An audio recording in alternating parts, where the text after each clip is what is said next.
Olá, tudo bem com vocês? Então, dando continuidade ao Pensando Especial 7 Pecados Capitais, hoje nós iremos abordar o tema ou o pecado da gula. E espero que vocês gostem. Vamos lá então? Gula.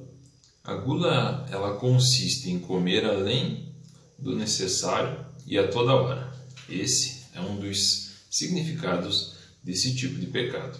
Este pecado ele trata de quem come e bebe demais, mesmo que já satisfeito pelo simples prazer, pelo simples fato de comer ou de beber.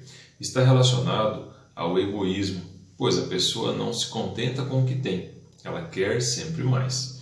Existem vários provérbios na Bíblia, na Bíblia Sagrada, que falam sobre a gula, e um deles é o provérbio Provérbios 23, que vai do versículo 20 até o 21. E ele diz assim: Não estejais entre os beberrões de vinho, nem entre os comilões de carne, porque o beberrão e o comilão cairão em pobreza, e a sonolência trará os seus vestidos rotos.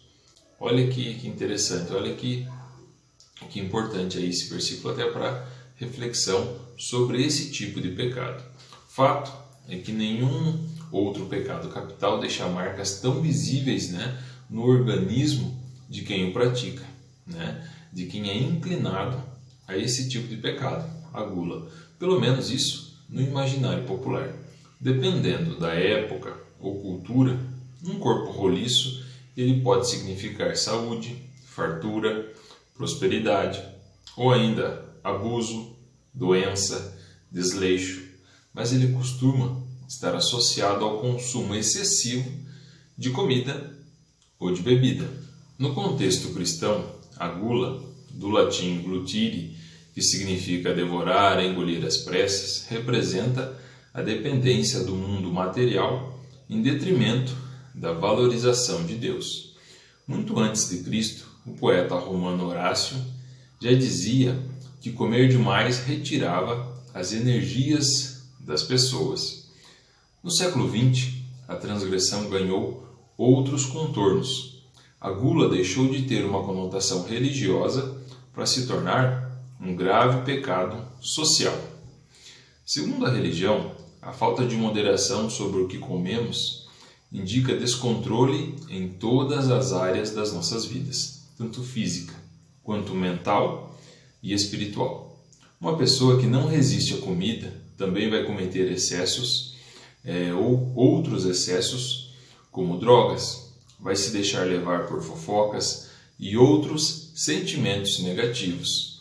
Precisamos ter controle, então, sobre o nosso apetite, ou seremos levados a cometer outros pecados e males, como a preguiça, o comodismo e ainda a avareza.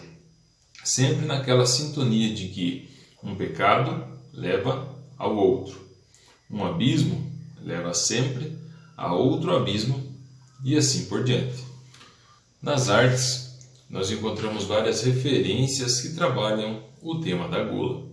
Um dos filmes que fala sobre a gula, ele é intitulado como A Festa de Babette, do ano de 1987, de Gabriel Axel. Ele é baseado em um conto da escritora Karen Blixen, que é um argumento do próprio realizador, e interpretações de Stephanie Aldrin, Bodil Kjaer, Birgit Federspiel.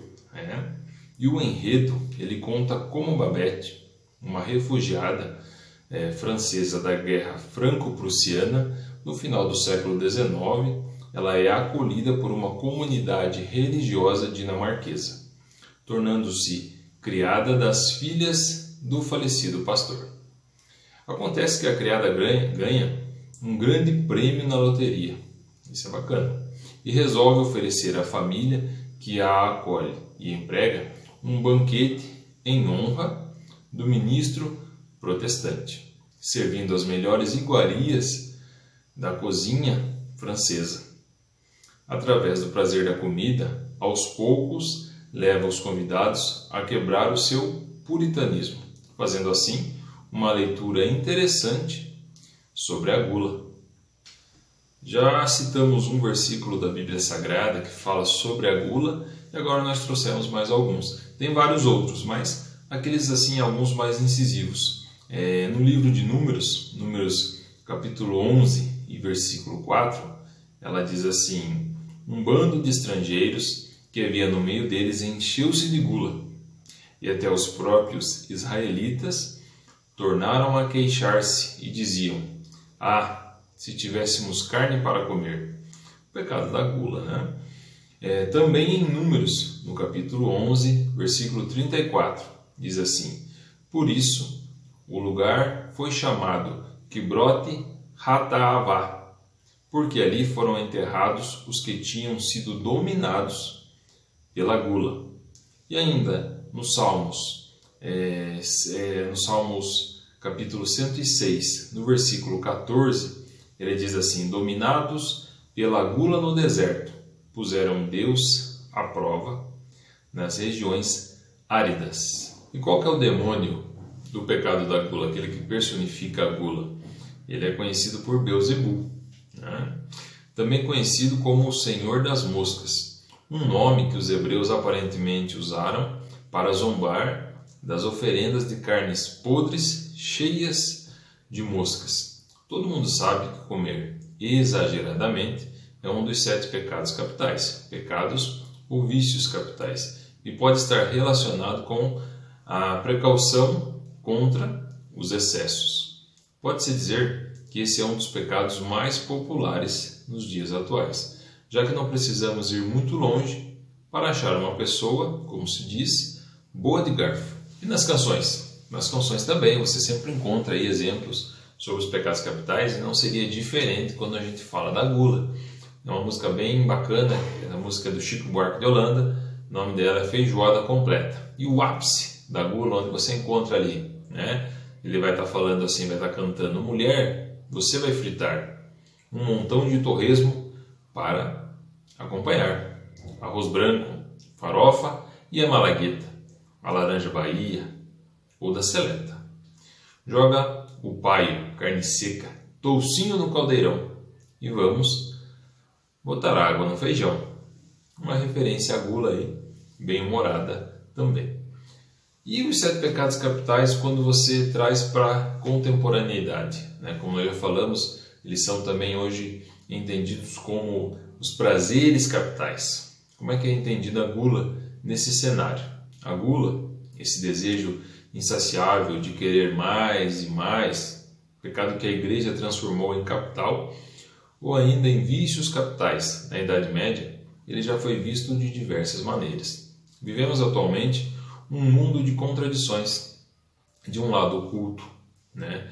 E o cuidado com o corpo, a ciência, a nutrição trazendo regras de como se deve comer, e do outro lado, o estímulo gastronômico, nas competições do tipo quem come mais, e no enorme sucesso do rótulo gourmet.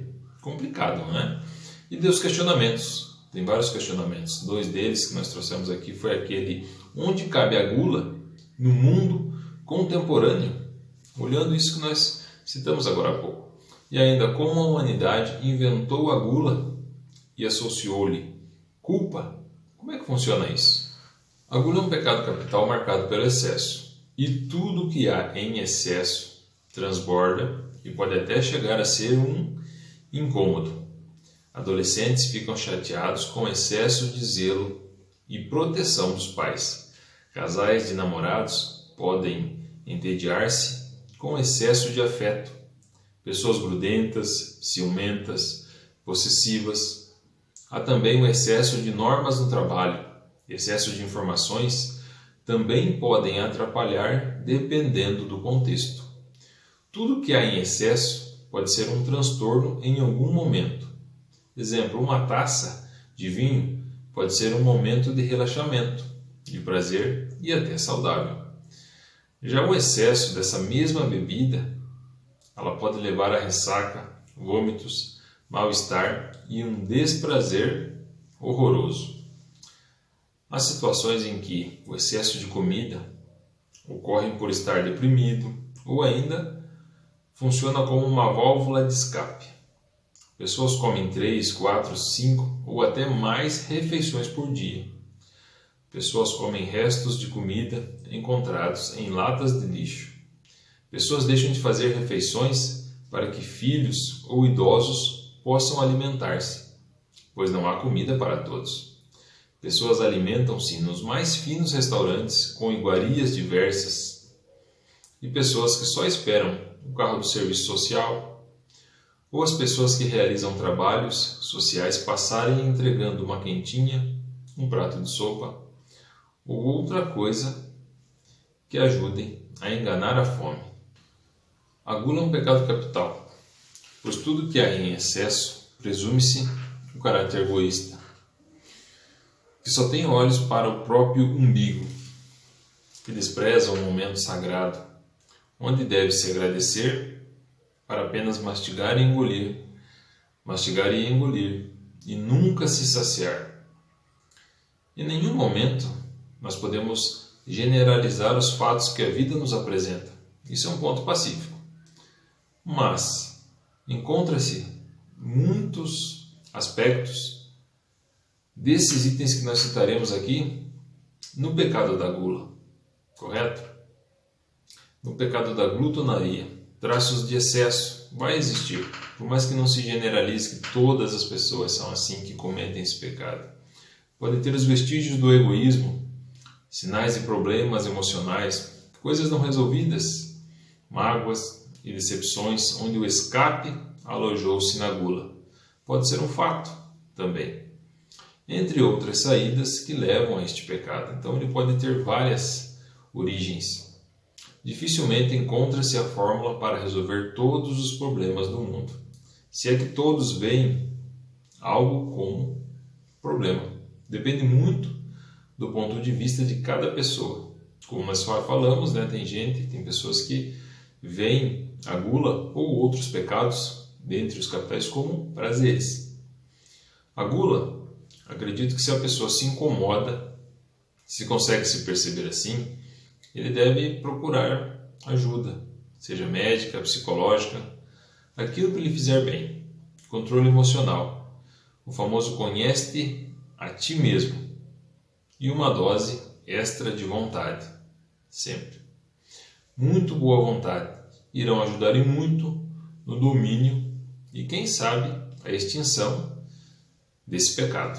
Então, este foi o Pensando Especial do Dia, 7 pecados capitais, com o tema o pecado da gula. Eu espero que vocês tenham gostado. Agradeço a todos pela atenção, deixo um forte abraço e até o nosso próximo encontro. Tchau, tchau.